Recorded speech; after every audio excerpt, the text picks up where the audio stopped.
जय हिंद दोस्तों, स्वागत है आप सभी का आपके अपने YouTube चैनल जैकपुर पे। तो बहुत ही इम्पोर्टेंट सवाल की जो इम्पोर्टेंसता है, जो इसकी महत्वपूर्णता है, वो आप देख करके समझ सकते हो कि ये सवाल कितना इम्पोर्टेंट है। आप इसको इग्नोर नहीं कर सकते हो और बैठ करके अगर इसको आप रटने लगोगे तो घंटा डेढ़ घंटा लग जाएगा पूरा रटने में। तो रटना मना है सीरीज में आज के हिस्ट्री में हम लोग ये सवाल को कवर अप करने वाले हैं और काफ़ी अच्छा वीडियो है। वीडियो को लाइक कीजिएगा, चैनल पे पहली बार आए सब्सक्राइब कर लीजिए, घंटी वाले आइकन को प्रेस कर लीजिए और आप लोग जो है यहाँ पर दिए गए नंबर पे एक बार मैसेज करके व्हाट्सअप ग्रुप को जरूर ज्वाइन कर लीजिएगा। सवाल में कहा गया है कि रॉयलेट एक्ट क्या था, भारत के लोग रॉयलेट एक्ट का विरोध क्यों कर रहे थे। उत्तर आपको देना है, लॉन्ग क्वेश्चन है ये, 5 नंबर के लिए आपके एग्जाम में पूछा जाता है।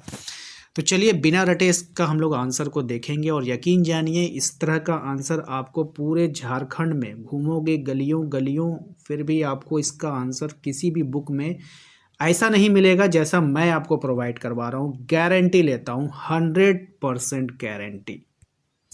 ऐसा नहीं कि मैं बोल रहा हूँ 99.99%, नहीं, 100%। पूरे झारखंड के कोई भी बुक खोल कर देख लो, मेरे जैसा आंसर, मेरे जैसा आसान आंसर, डायरेक्ट दिमाग में घुसाने वाला आंसर नहीं मिलेगा।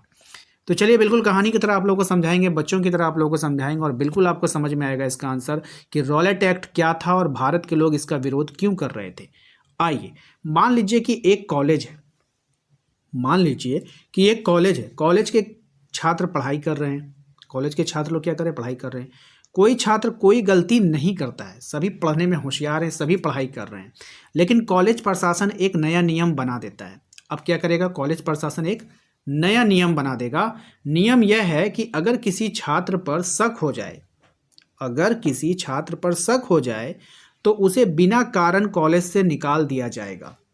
कॉलेज प्रशासन एक नियम बनाता है, भले ही आप लोग अच्छे स्टूडेंट है, 100 स्टूडेंट का सीट था, 100 ब्रिलियंट है, पढ़ने में तेज है, कोई मतलब नहीं है, लेकिन कॉलेज एक नियम बनाती है कि अगर उसको किसी पे शक होगा, वो मुजरिम रहे या ना रहे उससे कोई मतलब नहीं है, लेकिन उसको कॉलेज से बाहर निकाल दिया जाएगा। ना उससे पूछा जाएगा, ना उससे अपनी बात रखने का मौका मिलेगा, यानी कि आपसे पूछा भी नहीं जाएगा कि आपने गलती की है या नहीं की है।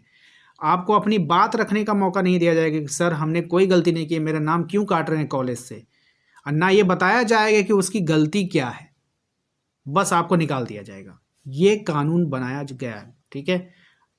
अब ऐसे कॉलेजों में पढ़ने वाला हर छात्र डर में जीने लगेगा। भाई अब मेरे किसके साथ क्या होगा, कौन से मास्टर के नज़र में कौन सा स्टूडेंट जो अगर ख़राब निकल गया तो उसको रातों रात उसको इस कॉलेज से निकलवा देगा, ठीक है। ऐसा कानून बन गया तो पढ़ाई से ज़्यादा डर हावी हो जाएगा। यही स्थिति भारत में रॉयल एक्ट के समय हो गई थी, ठीक है।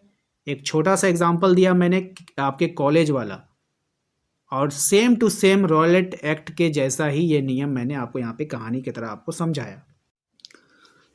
अब सेम रॉयलेट एक्ट में भी यही चीज़ हुआ था, जो कहानी आपके साथ कॉलेज में घटित हुई, यही चीज़ था वहाँ पे। 1919 में अंग्रेज सरकार ने रॉयलेट एक्ट लागू किया। अब यहाँ से मेन आंसर आपका चालू होता है। ऊपर जो हमने आपको बताया वो आपको अपने एग्जाम में लिखना नहीं है, याददाश्त को मजबूत करने के लिए वो कहानी हमने आपको सुनाई। इसलिए कहते हैं दोस्तों, मेहनत लगती है वीडियो बनाने में तो एक लाइक तो बनता है ना। खोजोगे पूरे यूट्यूब पर आपको घिसा पीटा आंसर मिलेगा, मेरे जैसा आंसर कहीं नहीं मिलेगा। तो like subscribe and share, share कीजिएगा तभी सपोर्ट बनेगा। आप सिर्फ लाइक सब्सक्राइब करने से सपोर्ट नहीं बनेगा। और जाते जाते एक प्यारा सा कमेंट जरूर कर दिया कीजिए। कुछ नहीं समझ में आता है तो लिख दीजिए love from Ranchi, love from Deoghar. अरे इस तरह से भी लिख सकते हो। बहुत से बच्चे बोलते क्या लिखूं कमेंट में, कुछ समझ में नहीं आता है, पढ़ के चले आते हैं। अरे आप जहाँ से रहते हो कम से कम वो तो लिख दो, समझ में तो आएगा कि चलो भाई कहाँ से आप देख रहे हो, ठीक है। तो 1919 में अंग्रेज सरकार ने रॉयलेट एक्ट लागू किया। इस कानून के अनुसार सरकार को यह अधिकार मिल गया कि वह किसी भी भारतीय को बिना सबूत के, बिना मुकदमा चलाए और बिना अदालत में पेश किए सीधे जेल में डाल सकती है, ठीक है। ध्यान से समझिए, सेम टू सेम आपका कॉलेज वाली कहानी से मैच करता है। वो किसी भी भारतीय को, वहाँ पे किसी भी स्टूडेंट को बिना सबूत के, बिना मुकदमा चलाए और बिना अदालत में पेश किए सीधे जेल में डाल सकती थी। यही कानून बनाया किसने, अंग्रेजों ने, जिसका नाम था रॉयलेट एक्ट। सबसे खतरनाक बात यह थी, गिरफ्तार व्यक्ति को अपील करने का अधिकार भी नहीं था। यह सबसे डेंजर बात था। अगर वो किसी को गिरफ्तार करती है तो वो अपील नहीं कर सकता है, वो कोर्ट नहीं जा सकता है, वो वकील अपना नहीं कर सकता है। ये कैसा कानून है भाई? यानी सरकार जो चाहे वही कानून बन जाती थी।